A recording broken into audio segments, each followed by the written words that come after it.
Hi everyone, I'm Tock Custom, and on this video I wanted to show you how to make your own custom patches from scratch so they turn out perfect every time. Brother sent me the SE700 to do our embroidery, but I want to mention you can also use the Stellar models or the PR models for bigger designs. Anyway, this should be pretty simple, so I'm going to show you what supplies we need and then we'll get started.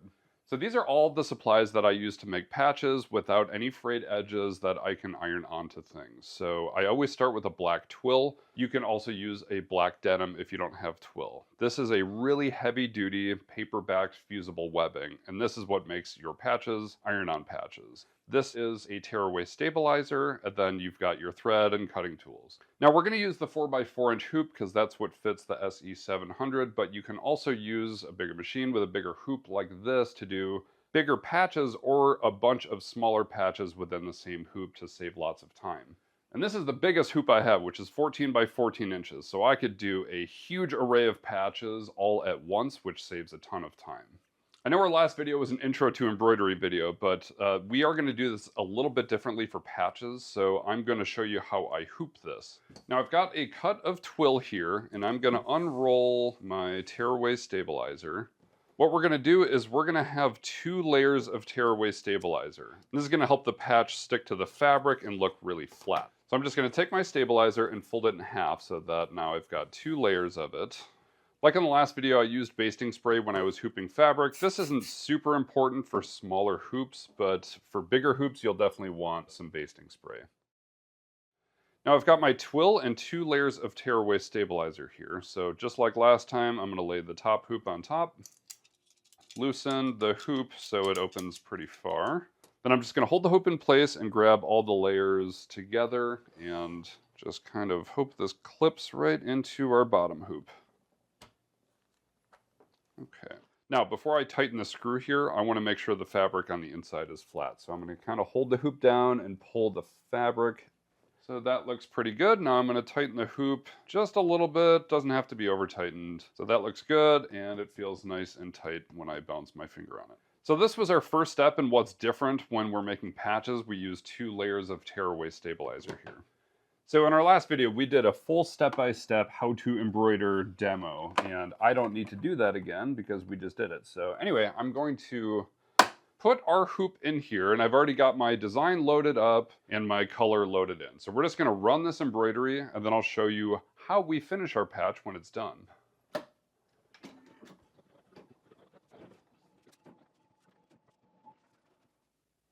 All right, so our patch is done, so let's pop this out and let's see what we do next. So now that we've got our embroidery done, we can unhoop our fabric, and then the first thing we're gonna do is just tear away our tearaway stabilizer like that, and then grab some nice sharp scissors.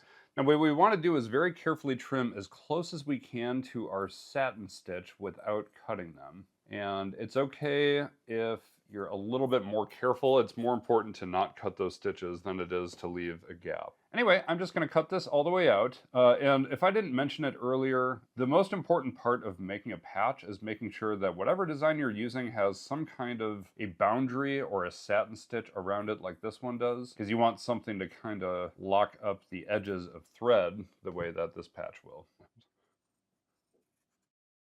Now after I do one pass, if I notice that there's any frayed threads like there are here, I'll kind of just pull them out by hand and then do another round of trimming.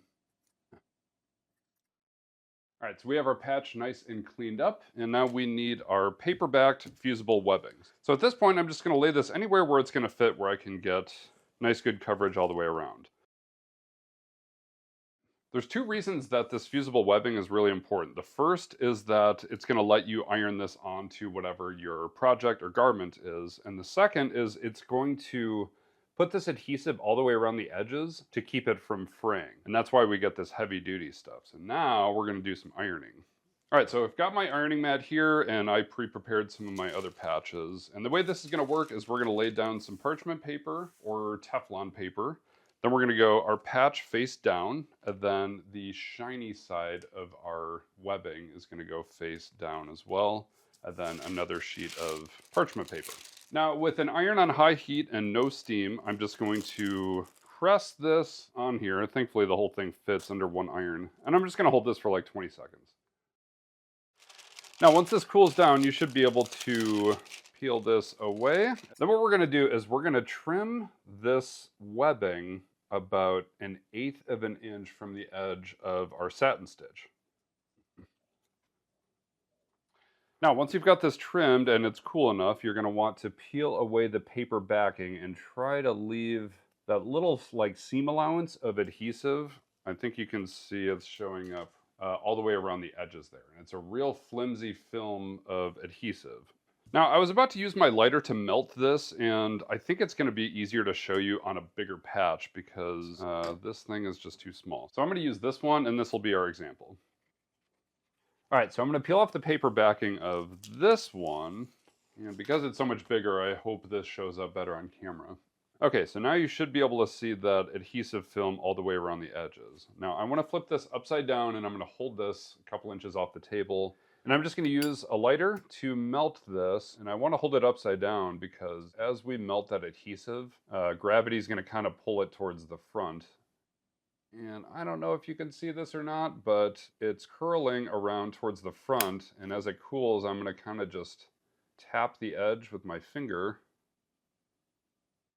And now I can see this edge right here is getting sealed by that adhesive. So it's not going to fray. Now I'm just going to do that all the way around. Wow, that feels really good. Now I've gone all the way around, and if there's any spots that I see that look shiny, that it looks like it hasn't wrapped all the way around, I will kind of hit those spots and just make sure that we've got everything nice and smooth, just like that. Now I'm just finishing up my first patch so that I finished what I started, and if you notice any shiny adhesive on the front, you can just kind of grab it and peel it away. It should just kind of snap right off. Anyway, I've got 2 patches done, and these shouldn't ever fray, and they look really good on the front and back, and we should be able to iron these onto any project now. All right, now we've got a bunch of our patches done, and obviously if you want to put this on a garment, you would just iron this onto your project or garment, and then generally I would top stitch around on top of the satin stitch just to make sure that it stays there. This is the biggest patch I ever made for a jacket, and this is made the same way, where I did the same adhesive on the back, ironed it on, and then I stitched it all the way around the satin stitching here. So this is what you'd see after you make your patch, iron it on, and then stitch it into place just like these. All right, and that is my full process for making patches. I'm really happy with how these turned out. Hopefully you're having fun making patches yourself. Another big thanks to Brother for sponsoring this video. If you have any questions, please let me know in the comments. Otherwise, thank you so much for watching, and we will see you in the next video.